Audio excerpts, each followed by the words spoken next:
We are playing the Steamroller 2015 scenario, Two Fronts. This scenario does have kill box, and there are two rectangular zones with objectives in the center of these zones. If you dominate the friendly zone, you gain 1 control point. If you dominate the enemy zone, you gain 2 control points. If you destroy the enemy objective, you gain 1 control point. If you control the enemy zone, you gain 1 control point. You must destroy the enemy objective first before dominating or controlling that zone. The first to 5 control points wins the game, or via assassination.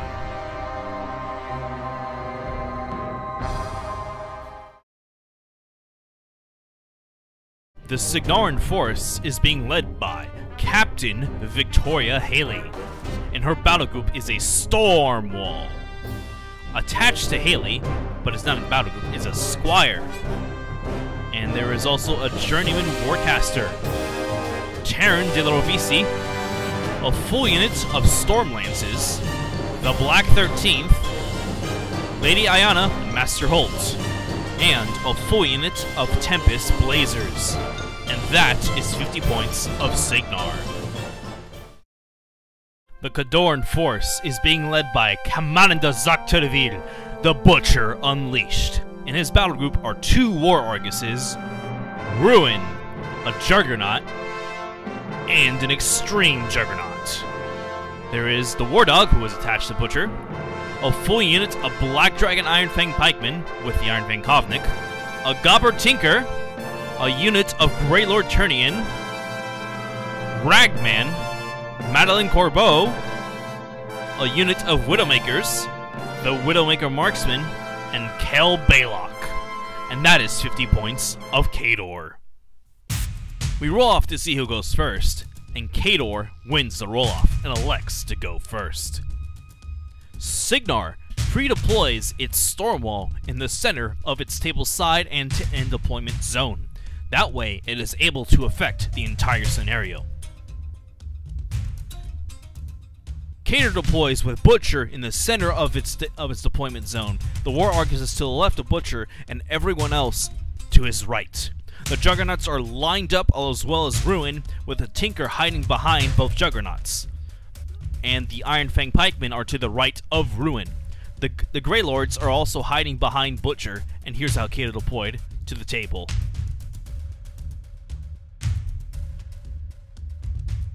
Cygnar deploys onto the flanks of the Stormwall, with Haley, Taryn, and Squire, the Junior, and the Stormlances on the right flank of the Stormwall, with the Black 13th, Lady Aiyana, Master Holt, and the Tempest Blazers on the left flank of the Stormwall. And here's how Cygnar has deployed relative to the table.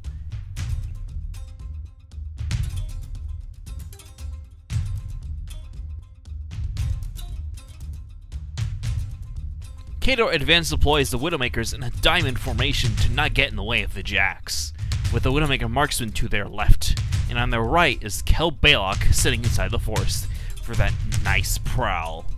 And here is how these snipers have advanced relative to the table.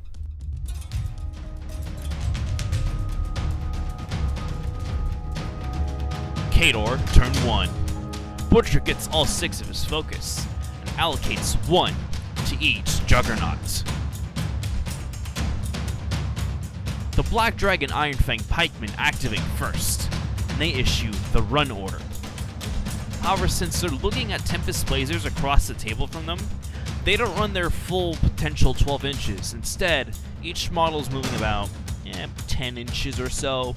That way they can still do something in this game while not being shot off the table by the Blazers and just being free points to the Cygnar player.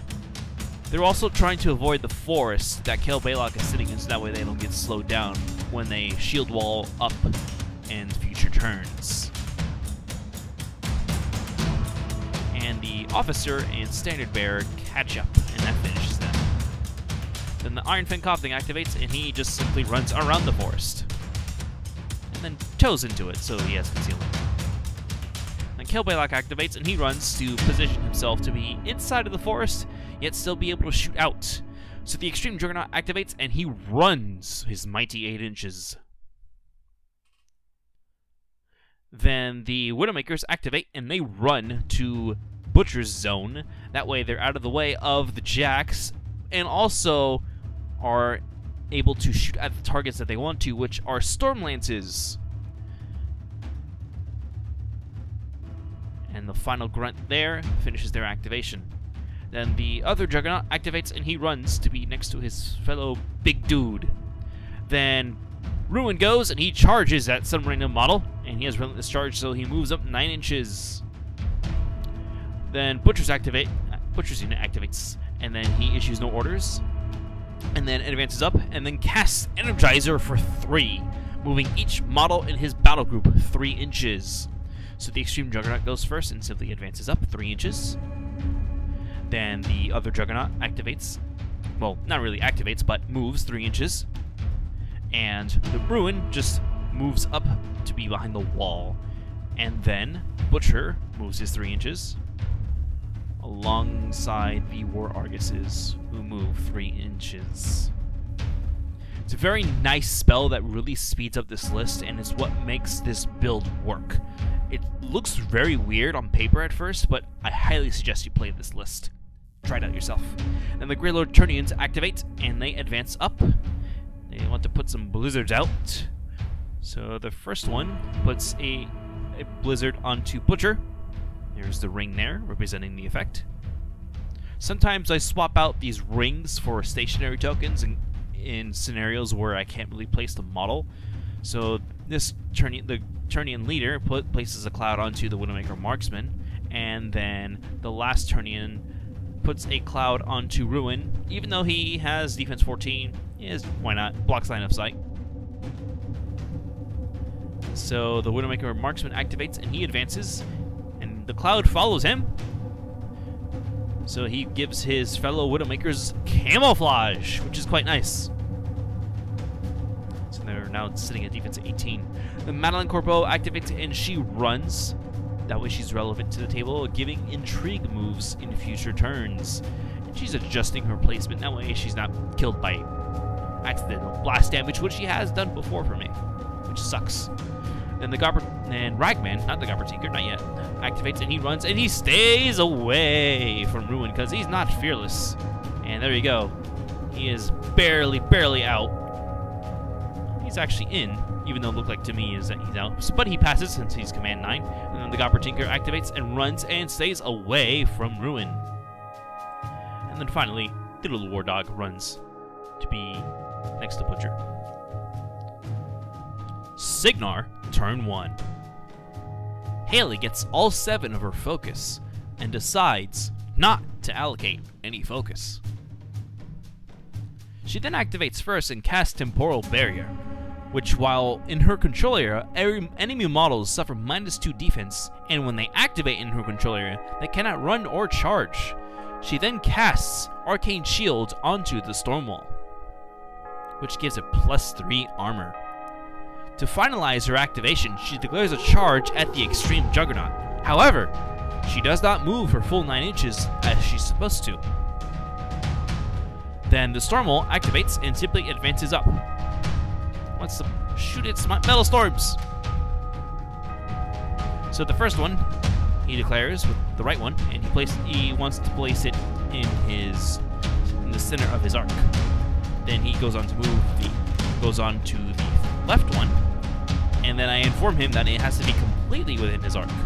If that's not true, leave a comment below. So then he adjusts accordingly, and I show him his arc just so he has a nice reference, and then he places his left covering fire. To finalize the Stormwall's activation, he shoots out a lightning pod right next to his objective. Then the Black 13th activates and simply advance up.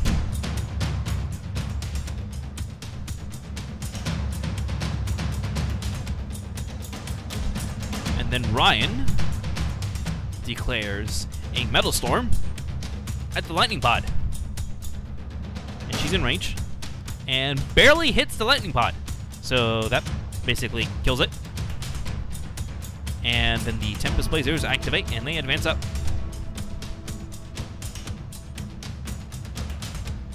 And there's Speedy Cavalry of speed 9.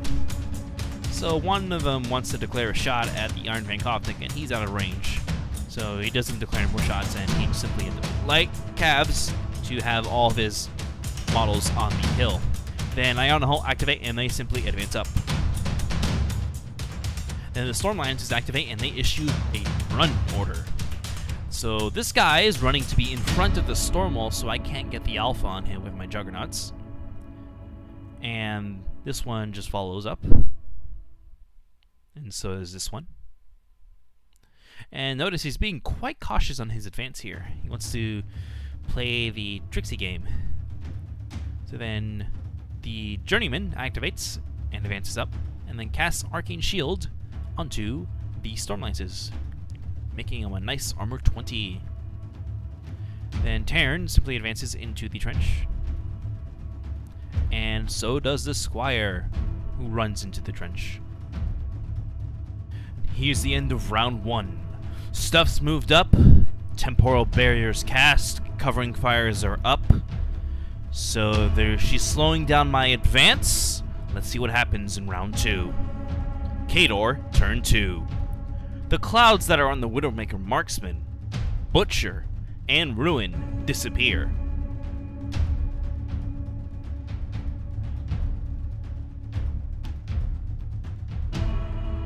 Butcher gets all 6 of his focus, and allocates none of it since the Juggernauts can't run.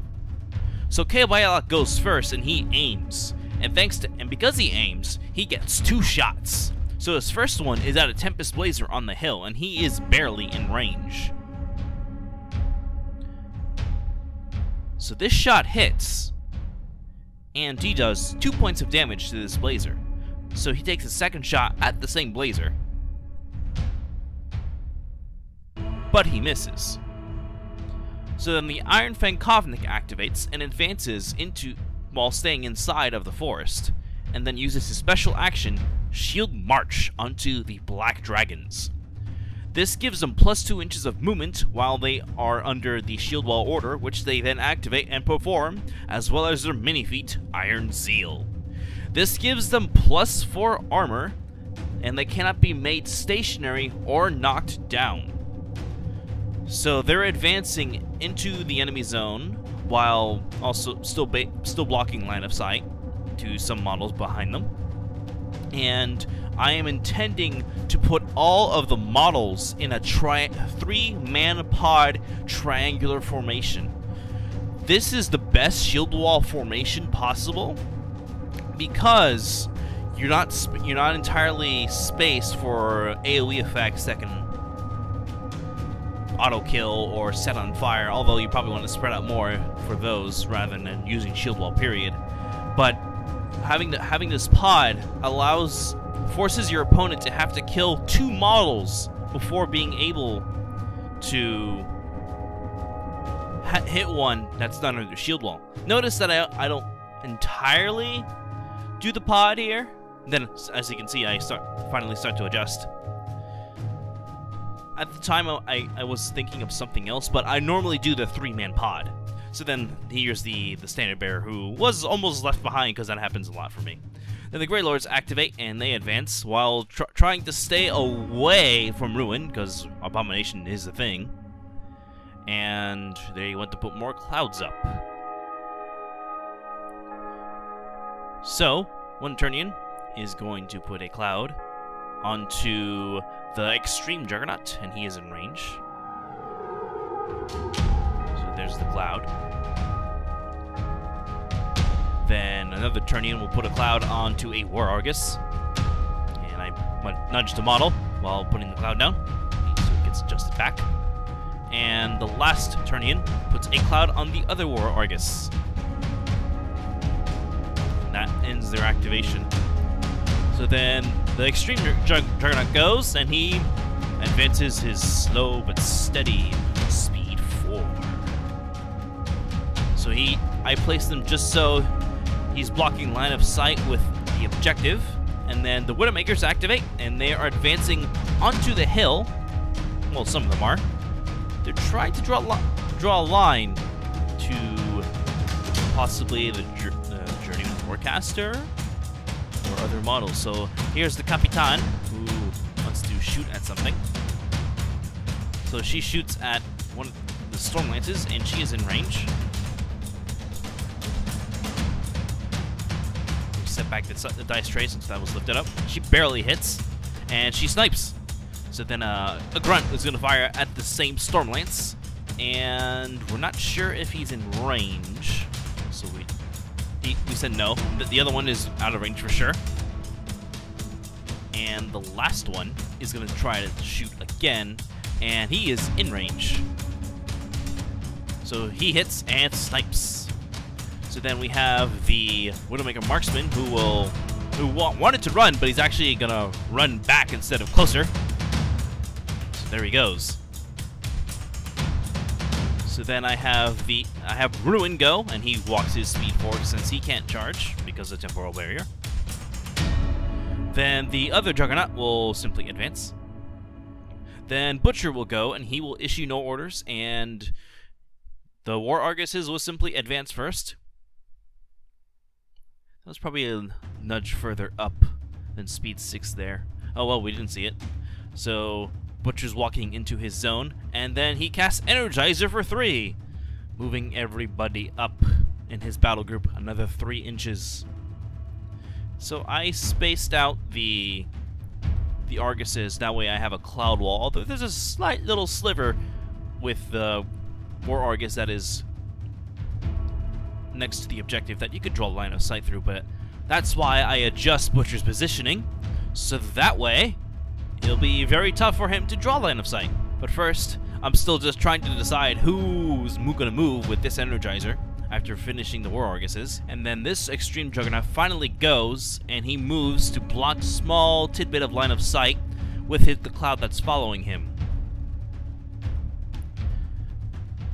And I also adjusted the War Argus so that way I plugged the little hole that I mentioned earlier. So then I still have Ruin and the other Juggernaut to move with Energizer, so now Ruin moves, staying inside of the enemy zone.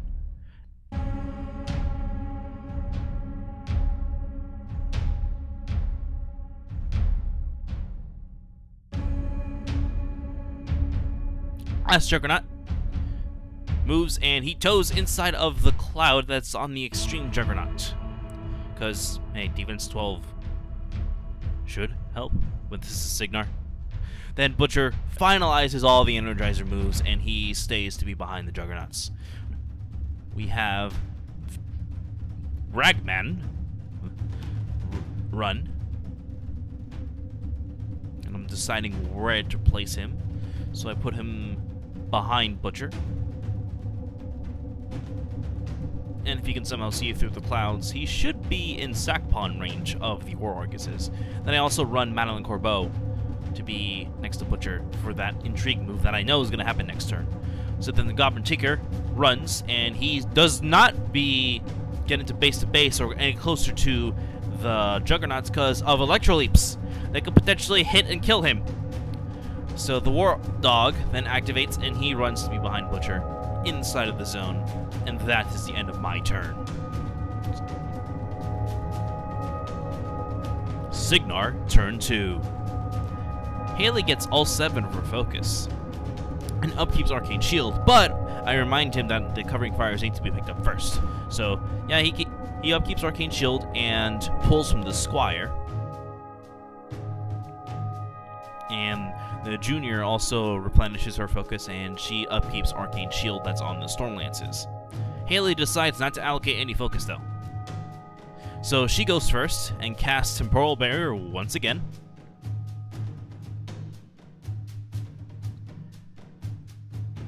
And then she is considering moving out of the trench, but she feats instead, giving all friendly faction models in her that activate in her control area an additional attack, and range attacks can make that extra attack regardless of rate of fire. So Aiyana and Holt activate, and slightly adjust around, because Aiyana is moving very slowly because she wants to be able to move through the bases of the Stormwall and Watts. So we're just making sure that he has that full 6-inch movement, because he's trying to kiss the black dragons, and every inch counts here. So then Holt advances up to be between Ryan and Lynch. And so Aiyana attempts to kiss at the black dragons, and I tell him, no, it's actually range 10, so he's in, and kiss lands. There you go. So Holt fires at a black dragon. His line of sight, and he's got range for days. Again, this is also range 12, so I inform him of that. And we'll, just to be sure, we check line of sight, although I already knew. So this shot barely hits. This is POW 14, so this shot kills him. Then the second shot is going to be at this black dragon. This checks range, and we also check line of sight. This shot hits for sure, but it also kills him. Actually, it does not, because it was dice off 8, and that's exactly an 8. So then the Tempest Blazers go, and they're advancing slightly.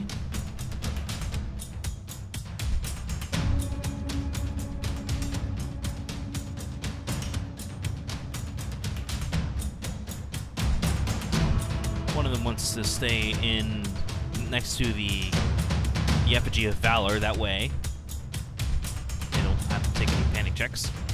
So the first shot is going to be at the Iron Fang Kovnik, and he is in range. And this shot hits, and that kills him without a problem. So there goes the Iron Fang Kovnik.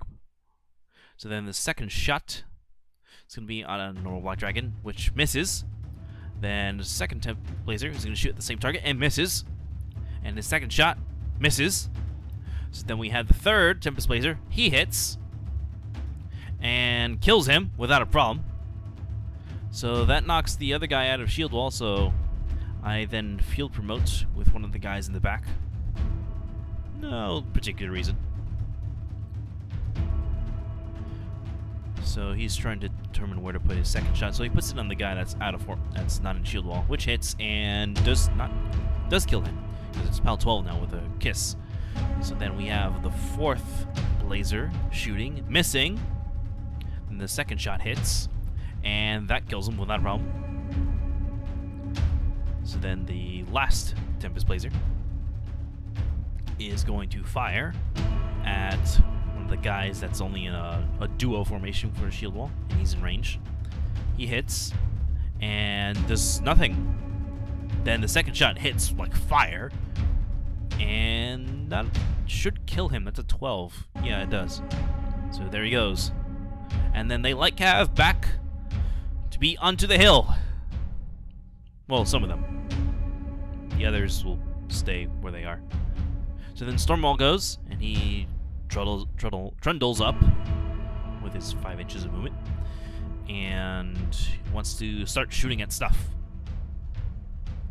So Big Gun is going to fire at a black dragon, and we check line of sight, and he's got that, and he hits and kills him without a problem. Cannon shell to the face. So then the right Big Gun is going to shoot at the Juggernaut, non-extreme Juggernaut, and does 3 points to his 4. Scratch and paint.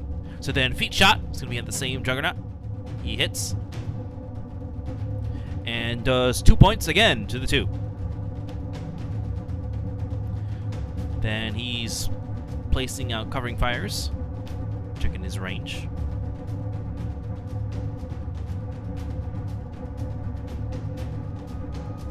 Actually, he's putting out a pod first. Puts out a pod that blocks some charge lanes. And he puts out his covering fires. So one there to plug the little hole between the objective and the Blazers. Then he placed the other covering fire in between Ruin and Juggernaut. Why, I don't know. Then the Black 13th go, with Ryan moving in between the Blazers, and Watts just sticking around. And then Lynch just hops onto the hill. So then Ryan is going to... Is it Ryan or who's shooting first? Yeah, it's Ryan. So she's shooting at a black dragon. Hits. And that should kill him. Yes, it does. So then the second shot hits. Oh, that's right. This was feat shot that she did. Then she did her Mage Storm. Then Watts is firing at the one of the black dragons that's out of shield wall. He hits and kills him without a problem. Then his feat shot is going to go onto Ruin, which hits, but doesn't do any damage. And that's it. So then Taryn goes, and she advances ever so slightly. Same thing about like Aiyana, moving around bases quite stealthily. And she shoots at the non-extreme Juggernaut and does 1 point to his 4. This is the D3 damage to the Warjack shot that she's doing, and that's 2 points to the 1. And then the Stormlines go. And he's trying to determine whether to assault or charge, because, of course, that matters here. So then I believe he's assaulting. I'm not sure. So he takes his own covering fire, though, and also we check for Abomination, so he's fearless there. So he takes no damage from the covering fire. And then one Stormlance is charging the non-extreme Juggernaut, and another Stormlance is charging the same target. And one's charging the extreme, and the leader just runs into place. Keep everybody in formation. So then we're doing... Oh, so he just charged, not assaulted. Okay. So that's 9 damage to Ruin's 3. Then he does Electro Leap, and... Oh, this is feet attack, sorry. So that's 4 points to his 2. Then we have Charge Attack on the non-extreme Juggernaut, which hits, and does 1 point of damage to his 2. Click. Then feet attack hits and does no damage. Then the second Stormlance misses his charge attack. Then his feet attack hits barely and does no damage. So these Juggernauts are loving life right now. So the second, the Stormlance charging the extreme, he's doing some damage. It's at least 4. Then I told him, hey, you charged extra die. So it does 6 points to his 6 on the extreme. Then his feet attack hits and does 4 points. That's 2 points to his 2. And we are aware that I am aware that we're forgetting Electro Leaps here. I guess he decided not to take them. So then Junior walks up and takes a shot at my objective. She hits, boosts damage.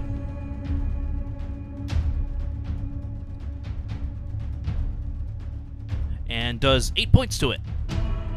Pretty good shot right there. So he's got 7 left. Then second shot, feet shot, hits. And she boosts damage again.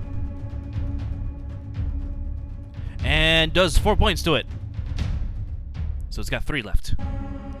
Then Squire walks up, stays in the trench. Khador, turn 3. The status effects from the Black Dragons are picked up, as well as the clouds from the Greylord Ternion. And the non-extreme Juggernaut gets knocked down. Seems to be his fate in this game, doesn't it? So then there's a... Butcher gets all of his focus, and there's also a Madeline Corbeau move. So I have one of the War Arguses advanced to 3 inches. There's a specific reason why I'm doing this. It's related to Ragman, you'll see. So I allocate 1 to Ruin, 1 to the non-extreme, and then Ragman activates and advances up and does Death Field. This gives Dark Shroud to friendly models within 3 inches of him. So the extreme Juggernaut goes and adjusts his placement to be engaging 2 Stormlances. So he swings first onto the Stormlance on his left.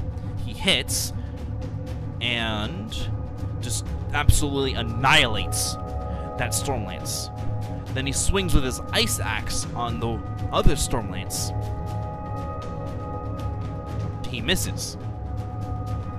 So I have have the Widowmakers go, and they're all aiming. Actually, one of them is... Two are aiming, the other two are moving.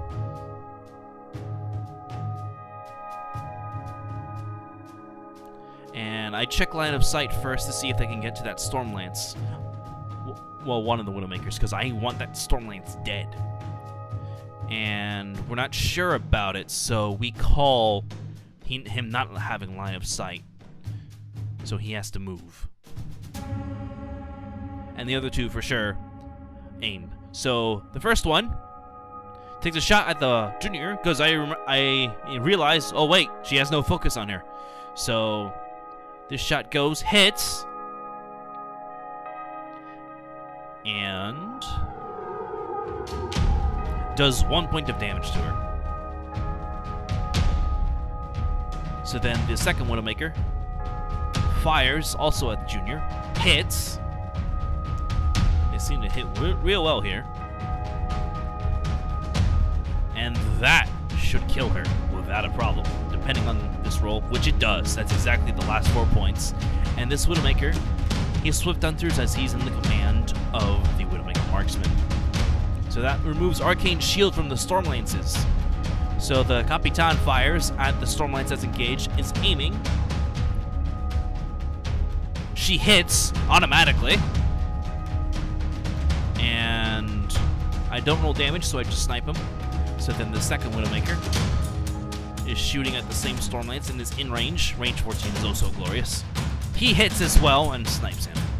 So then I have the Greylord Ternion activate, and they're looking to use some magic shotguns here. So the first one is going to spray at either the Extreme Juggernaut or the Stormlance. So I check in between the bases of the Juggernauts, but I have the other Greylord Ternion go first, and he sprays at the non-Extreme Juggernaut, and he catches both Stormlances. So this first attack is going to be on the Stormlance that is affected by Dark Shroud. He is barely hit, and this is either POW 14 spray or rolling against Armor 15. Math is the same either way, but it doesn't matter. I roll a hard 11, and so that kills him outright. And this is going to be on the second Stormlance, who is also hit. He's natural armor, though, not affected by Dark Shroud, so this is going to be much harder. However, I roll enough just to disintegrate him. And we forgot about at that moment the damage roll on the Juggernaut. It's gonna pop up. So the Greylord Ternion puts a cloud onto Butcher, and the last Ternion, he's very impressed by his comrade, so he's gonna cloud him up because he's got nothing else to do. Then here's the damage roll on the Juggernaut. He's hit, and this is a mighty dice off 8. But considering how well his sprays have been doing, he does 2 points to the Juggies too. And the Goppertinker walks out of the cloud. He wants to give some life back to this non-extreme Juggernaut. And he goes for his repair roll, and fails! So the Juggie is a little disappointed. But he sees another Stormlance, so he's going to go for happy days. And he's going to punch that Stormlance. He hits like a boss. And he punches him off the horse and also gets disintegrated. And Ruin gets his soul. So Kel Balak goes, aims, and fires at a Tempest Blazer, and he is in range. Kel Balak's being a bro here. And he misses his first shot. His second shot hits. And boom! Headshot! So that kills that Tempest Blazer because he had 3 boxes left. So the Widowmaker Marksman goes and advances and is going to shoot at the Stormlance leader. He's in range. He hits him. And let's see if he can crank the damage on him, because that's what I've been doing so far. And he does quite a bit of damage, but doesn't kill him. So then we have Ruin go, and he's walking. Actually, this is he's walking from Energizer. That's right. I was like, oh, okay. So the battle group is now adjusting around, so then we have the extreme Juggernaut. Walk back to block line of sight the Butcher, plug in that hole between the objective and the Tinker, and the other Juggernaut is going to walk back into, well, towards his own zone. Then I have the one of the War Arguses advance up, try to bait out some vengeance, and so does the second War Argus going into his own zone. And Butcher is he moves around with Energizer as well, and he's going to check his control just so he can see the command range, so that way he can keep the War Arguses in formation. So that Argus and the other Argus get placed right there, staying in command. And that should be the end of Butcher's activation. Still deciding what to do. Then there's his final placement. As well as giving some camouflage to that Widowmaker next to him. So then the Black Dragons go. They issue the Shield Wall order. And they walk back into the zone with the leader. He wants to poke a stick at the Effigy of Valor there. And they're just all clumping up, and it looked like that guy was going to walk into the cover into the Mage Storm, but he's not going to. He's smarter than that. So, unit leader is poking his blasting pike at the objective. He hits it automatically, but does no damage to it. So then Ruin goes, he walks up his Mighty 4, and he's engaging the Stormwall, the Black 13th, and a Blazer. He's also got a soul and a focus on him, so let's see what he can do here. So he's going to swing his buckler at the Tempest Blazer. He hits him, and it's dice +3, which automatically kills him. So that unit leader dies. Ruin gets his soul. And then he's going to swing his mace at Watts. But he misses. So he spends a soul to swing at Watts. He hits and he goes squish, gets his soul again.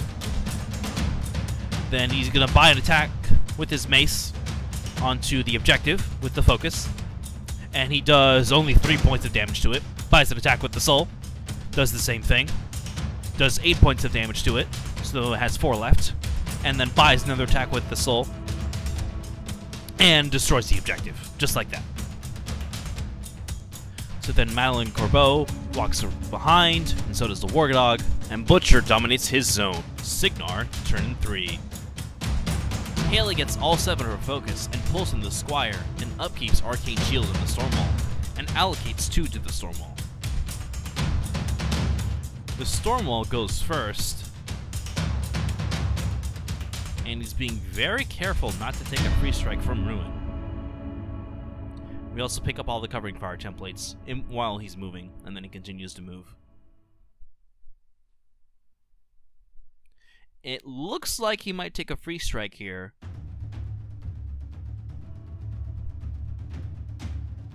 And then he checks his controller, then I realize, wait a minute, after he finishes his movement, he does take the free strike, which auto-hits, removes Arcane Shield, and rolls 12 damage on the 5 of the Stormwall.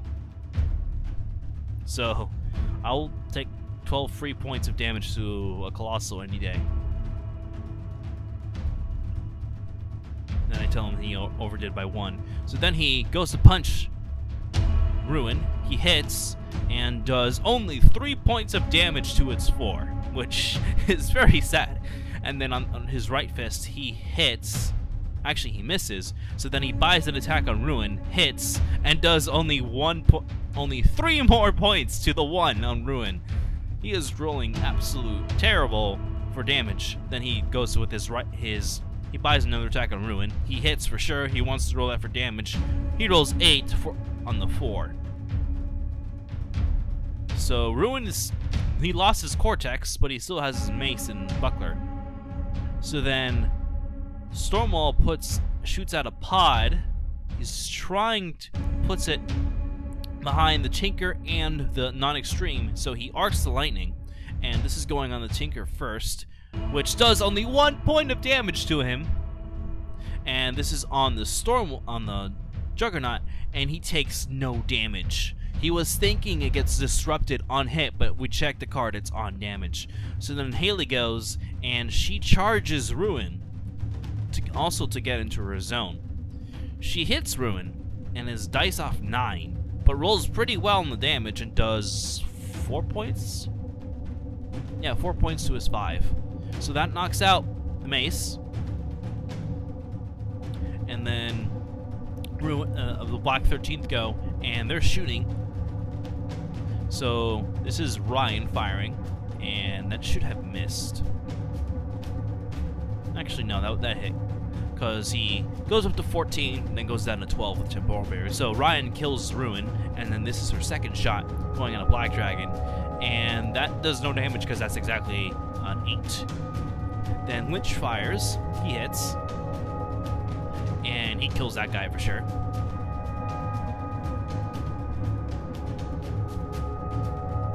Then Aiyana and Holt go.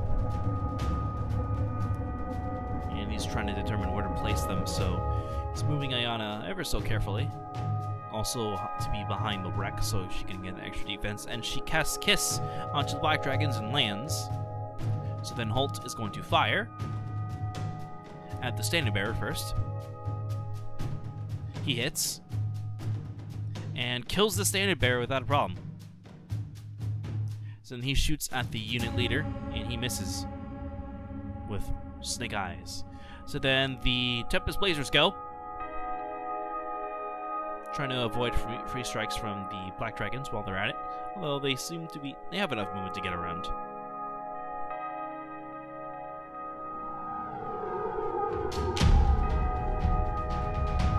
So then the Blazer shoots at a Black Dragon. He hits. And we also check to see if one was engaged, but he wasn't. So then the second Blazer hits the officer. He's out of shield wall. And these are all brutal damage, of course. And kills him without a problem. So the Black Dragons finally go away after essentially 3 turns of being shot at. So the last Blazer shoots at the non-extreme Juggernaut, hits him, and does no damage to it. We also forgot the field remote, so we did that right now. It would have happened last turn, so I didn't deny the attack. So then the last Stormlance charges at the non-extreme Juggernaut, and he's charging to stay away from the melee range of the War Argus that's closest to him. And this is an assault charge attack, not assaulting. He does quite a good amount of damage onto the Juggernaut, which knocks out his fist, and that's about it. Then he electroleaps, and it goes to the Tinker, which kills the Tinker. So then Taryn goes, she advances into the zone, and shoots at my objective. Hits, and does 1 point of damage. He's got 2 left. Her second shot auto hits, and she does 1 more point of damage to it. So my objective has 1 box left, and then he runs his Squire into the zone. Haley dominates her zone. Here's the end of round 3. Butcher is up on control points. Haley's starting to catch up. Ruin is dead. However, Arcane Shield is gone from the Stormwall, and there's 2 Juggernauts still left alive. Let's see what happens in round 4. Khador, turn 4. The clouds from the Greylord Ternion are picked up, as well as Deathfield from Ragman. Then Madeline Corbeau gets an intrigue move thanks to the Storm Pod, and she elects to have Ragman move those 3 inches. Ragman then moves to be behind the Extreme Juggernaut, and since his arm is so big, he has to get forced in there. Butcher gets all 6 of his focus, and he allocates 3 to the non-extreme Juggernaut, and the other 3 to the extreme. So Kill Balak goes first, and he aims, getting 2 shots again, and he elects to take his first shot at the unit leader of the Tempest Blazers. He hits with this shot, and does 2 points of damage to him. He elects to take a second shot at the same target, but misses. Then the Greylords go, and they are advancing.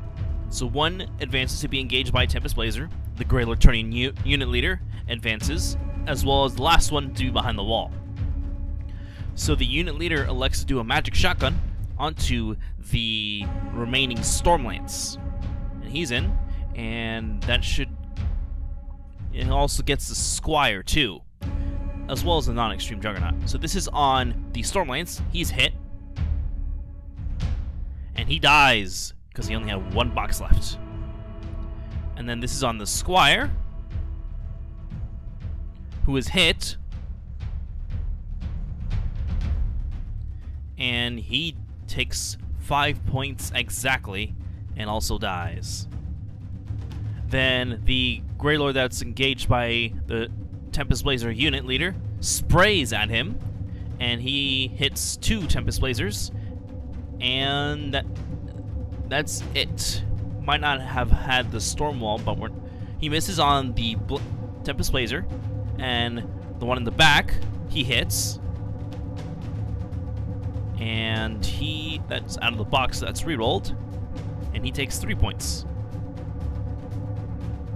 And then I have the Greylord that's sitting behind the wall spray again because I'd rather kill these Blazers, and I catch my own Greylord, which misses. And then this is on the one in the back, and this hits him.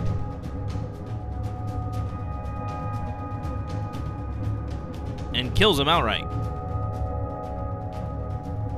Then here's his... Oh, that was actually the spray.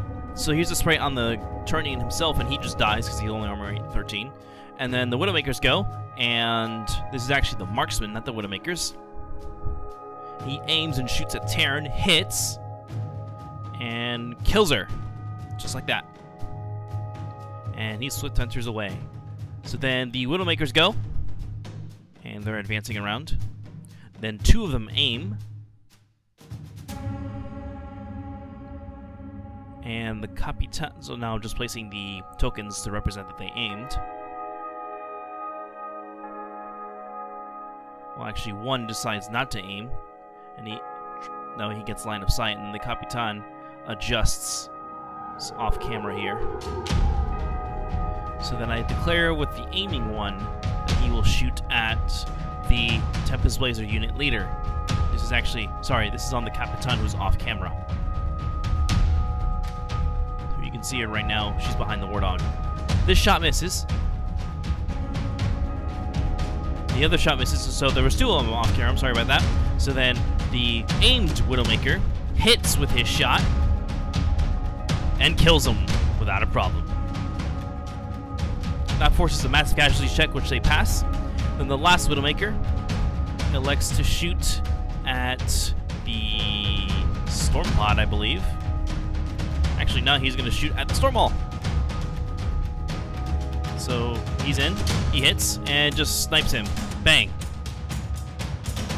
Then the War Dog goes, charges the Storm Pod, auto hits it, and kills it, and sprints right back to Butcher. Then the Juggernaut, then Butcher's unit goes, he advances. So the War Augurs is to engage the Stormwall. They want to start biting it. And I check to make sure that they're both in formation, which they are. So the first one is going to do a combo bite and has gang, so he hits. And this is PAL 17, so this is dice off 2, and only does 1 point of damage to the 4. So then the other one combo bites, hits, and does 5 points of damage to the 6, which is much more respectable.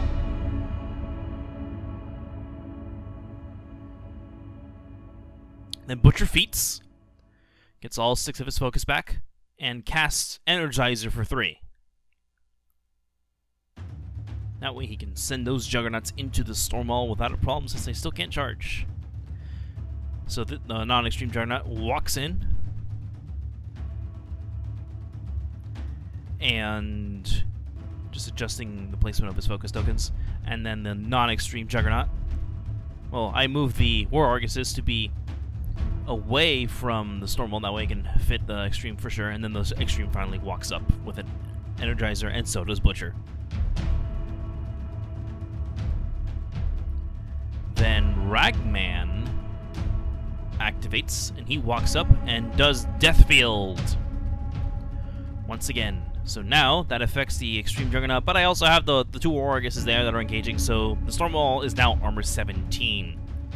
So the first Juggernaut swings with his fist and does 7 points of damage to it.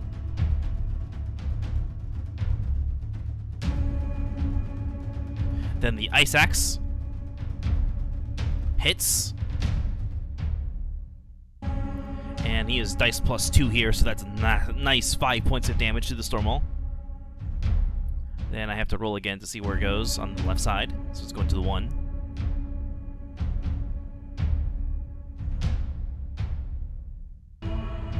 Then buys an attack with the Ice Axe. He hits without a problem. And his dice +2 on this damage roll thanks to Dark Shroud. And rolls 7 points of damage to the 5.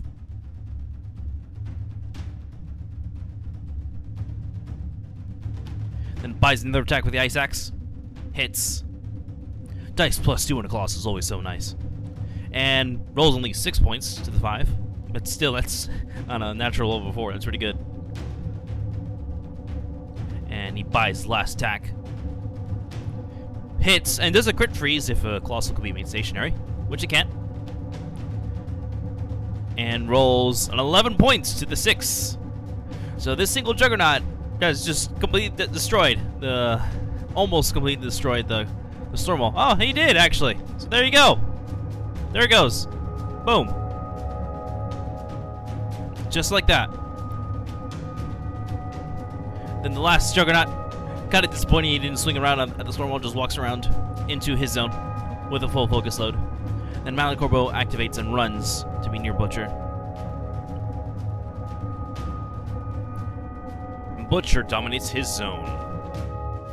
Cygnar, turn 4. Haley gets all 7 for focus and doesn't allocate since there's nothing in a battle group, so we go straight to activations with Aiyana and Holt activating first. Cygnar really needs to assassinate Butcher right now or lose on scenario. So Aiyana is moving to get into range to kiss Butcher, and then we have Holt moving, and he's being very fine with his measurements since he's walking in Rex, so he can only move a ½ inch to count as an inch. So then I check line of sight for Aiyana while he's still moving Holt. And he's got line of sight for sure. So Aiyana attempts to kiss Butcher, which hits. And there's a token. And then Holt fires. He's in. He hits. He's dice off 7 on this, so he does 2 points of damage here. Then his second shot barely misses. Then Haley goes. She walks up doing the same thing, being fine with measurements.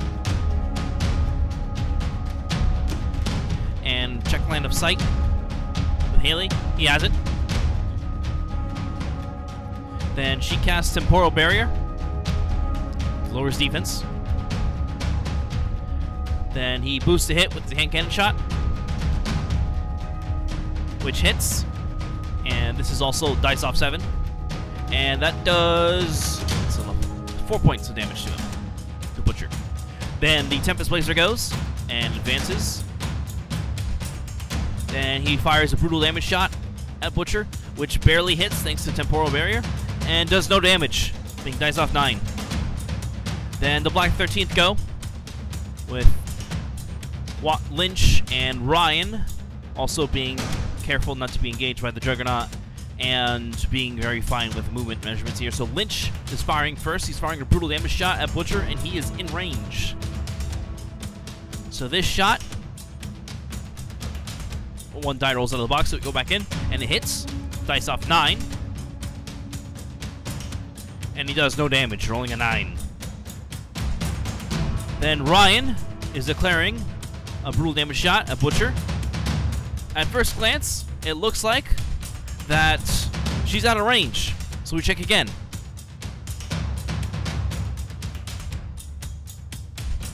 Let me check one more time. She's still out of range. Then we get the tape measure as flat as possible. And so we're checking, and that is barely touching the nib of Butcher's base. And it's also barely touching the nib of Ryan's base, so Ryan is in range. But her first shot automatically misses, rolling a snake eyes. So her second shot hits, rolling dice off 9, rolling a 16, so that's 7 points of damage to Butcher, which keeps him alive, causing him to dominate again. So we shake, because Butcher wins on scenario.